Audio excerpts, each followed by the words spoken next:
Ladies and gentlemen, distinguished guests, Madame,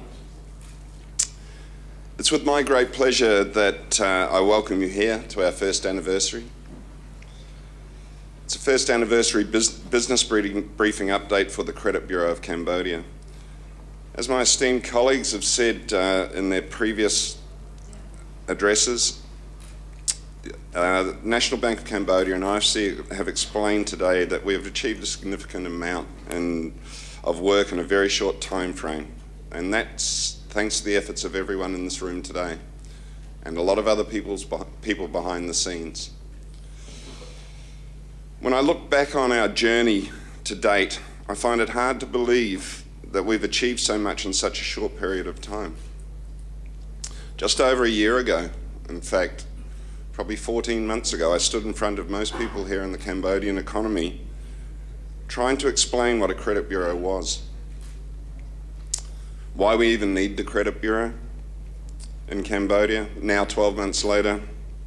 It should be clear to all of you in this room how a credit bureau impacts the Cambodian economy and the banking sector. Of course, this journey has not been a simple one. Well over 1,000 people have had to come together and agree that we would be successful in our mission before we began.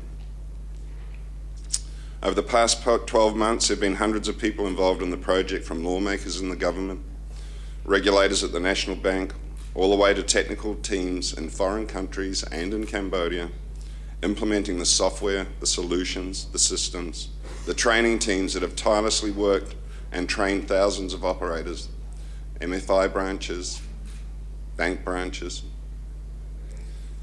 These people have been trained on how to accurately use a credit report and how to read a credit report. This journey still continues. It's not completed yet. There's still training that's required. Last year, I had to explain why the Credit Bureau was necessary and mandated by microfinance associations and banks alike. Many of the MFIs questioned why it was necessary for an MFI to run a credit report when their mission was to help the poor people. Of course, this is also the mission of Credit Bureau Cambodia. We have a social mission as well. With a healthy and transparent lending and credit policies in Cambodia is more appealing to external investors. Capital in the way of loans are easier to obtain. And of course, those people that are already in debt are protected from becoming more over-indebted. When all of these checks and balances are in place, we can then all aim at reducing poverty, all of us collectively. In Cambodia, making capital easier for those people that suffer hardship. With the Credit Bureau comes more responsible lending, faster processing, easier access to finance for all. It is with the credit to everyone here that we've managed to make that happen. We've made that a reality for the Cambodian economy in a very short time frame. Recently, in a World Bank report, the Kingdom of Cambodia increased its ranking position on the world stage dramatically. It jumped by about 45 places. This was due, at least in part, to the implementation of the Credit Bureau. What is more is that since this report, a number of donor organisations that we talk to on a weekly basis has increased as a number of non-performing loans in the economy has started to decrease. To show you what I mean, we have a graph of the number of credit inquiries run over the past 12-month period. You'll see that we've increased from about 7,000 a month in 2012 at our launch. In fact, our very first launch day, we had 19 credit inquiries. We've increased from 7,000 a month in 2012 to 158,000 a month in 2013. Present figures show that we're averaging in excess of 11,000 credit reports a day. So vibrancy is certainly out there. The MFI sector obviously pays a much less of a price for a credit report because of the people that it serves. And this was primarily positioned so that we could ensure that the smaller value loans could be serviced appropriately without impacting on the person themselves.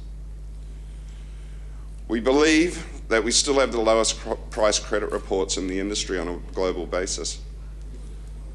Cambodia certainly has volume in the MFI sector. Over the past 12 months, the Credit Bureau has generated in excess of 1.3 million credit reports for the MFI sector alone. Of course, in the banking sector, it continues to grow. In the past 12 months, the volume of credit report requests from the banking organisations has increased from 5,300 a month at the start of 2012 to over 30,800 a month by the end of February 2013. What we're seeing is vibrance in both sectors. If we quickly flip back to the slide, you'll see the sustainability of the Credit Bureau as a key component of being able to meet the goal of reducing poverty. Without a sustainable Credit Bureau, we simply don't have the opportunity to achieve our goals. I'm pleased to report, and as mentioned in previous speeches, I'm pleased to report that the Credit Bureau is stable, it's sustainable, it's operating well, and of course, in order to ensure our sustainability, we cannot just stand still. We must introduce new products, services, and increase our value to our lending community. So where are we going next? It's a good question. What can you expect to see from the Credit Bureau in 2013, 2014, moving forward? We have some ideas. One of the first things you'll see is for us to expand our credit reporting functions into other key markets, mainly into telephone utility companies that will allow us to consolidate billing data into credit reports. Consolidation of billing behaviour of utility companies is a key indicator for anyone when someone doesn't pay their bill. It's another key part of data that is required to make an appropriate lending decision. You can also expect to see a lot more training and education from the CBC. As we increase our focus on providing knowledge transfer for Basel I, Basel II, compliance into individual entities, credit bureaus, credit and loans departments. So we have a continual training program that will never stop. We're also working on developing a number of criteria to bring about a credit scoring system that will provide actionable data to credit departments, allowing them to look at multiple elements about the customer's borrowing behaviour. These are things that we can do in Cambodia primarily because we have a very vibrant MFI sector. The loans turn over very fast, and in this economy we have the ability to possibly shortcut the time frame that's required to provide an appropriate score. Over the next 12 months, you'll see the CBC introducing decision-making software that will also help credit departments speed up their credit decisions and partially automate existing processes. These are currently heavily manually intensive processes. We want to take the burden off our community. This will further reduce the speed required to issue new loans to customers and generate and stimulate the lending economy. All of these activities and future plans will of course help us to fulfil the vision of the National Bank of Cambodia of a compliant lending infrastructure. And as credit reports become a portable collateral for the consumer, that means easier access to a more competitive finance market. I've personally been delighted to see the first number of unsecured loans being offered to people based on their credit record alone, their ability to repay. We had an economy that was 100% collateralized. We are now seeing changes very, very rapidly. Now we have to think about how we communicate this to the people in Cambodia. When we launched the Bureau in 2012, much of our focus was on announcing the presence of the Bureau and the changes in the law. In 2013, our communications will focus more on awareness of the Credit Bureau and its role in our economy. Of course, it's a fact that the average consumer does not connect very well with the banking jargon or complex credit information. So in 2013, the CBC will be sponsoring a number of high-profile social campaigns that benefit our society with the dual function of acting in a socially responsible way, whilst at the same time increasing awareness with Cambodian consumers. The CBC, as an example, will be sponsoring Happy Football which runs children's football and physical education programs in a number of underprivileged schools and orphanages in and around Phnom Penh. We, together with our media agency, are sponsoring the CBC Charity Cup that will be used to continue this program in the community. In 2013, Cambodia will send a team of youth players to Poland to play in the Homeless World Cup. We'll be sponsoring the Cambodians team's journey to Poland. For those of you that are not aware, the government of Cambodia is strongly dedicated to reducing the number of deaths and injuries occurring in our country due to motorcycle crashes. Helmets are a simple and effective solution, and protecting our youth from the dangers of the road is essential to ensuring our country's bright future. Our youth is our future. The CBC will be sponsoring a platform called Lids for Kids. That will be helping fund crash helmets for children that ride to school on the back of a motorbike and otherwise could not afford them. There's over 800 deaths a year of children because they do not have crash helmets. They cannot afford them. Of course, crash helmets go some way in protecting our children. However, studies have showed that road safety education at a young age is the most effective way to reduce road fatalities. That is why the CBC will intend to sponsor children's road safety education in the classrooms, so children can then inform their parents, as so often happens, and get the message through. Lastly but not least, the CBC will also be sponsoring an education program for young children and a charity called A New Day Cambodia. For those that do not know this organisation, A New Day Cambodia take young children from the garbage dumps so the children can attend school.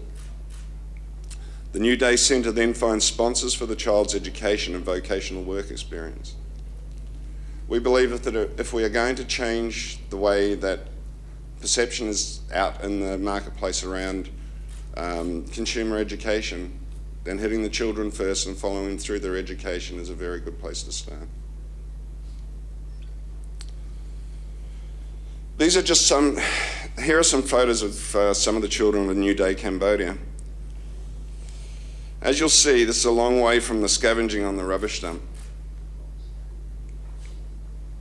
These children will be having a new roof on the centre in the next couple of weeks so they can play and study out of the sun, effectively increasing the outside usable space in their centre by 100%. We're also working with the centre to develop an education program that will help to fund those children with good grades and interested in studying banking and finance with the opportunity to do so, something which just a few years ago would have almost been impossible for these children from the rubbish dump. This, of course, is all good news. The Credit Bureau is running and running well. We'll continue to expand our product offerings and our education over the next 12 months. We'll also be increasing our awareness in Cambodia by sponsoring, supporting a number of good causes that actually improve the lives of people. And as the last speaker for today, again, I'd like to reiterate that this is a team effort. Team effort including everyone's effort in this room. An effort that everyone should be applauded for and be very, very proud of. I'd also like to extend special thanks to our partners, our shareholders, Vita Advantage, the banks, the microfinance organisation, the CMA, and every member and every employee of those organisations. It is with thanks to Vita's stable software and tireless technical assistance that our credit bureau system works without interruption, 7 days a week, 365 days a year. I very much hope that everyone here will be able to join us tonight for our celebration. I very much look forward to working with you all over the next 12 months and into the future. And I'll now hand back over to His Excellency Soksapana. Thank you very much.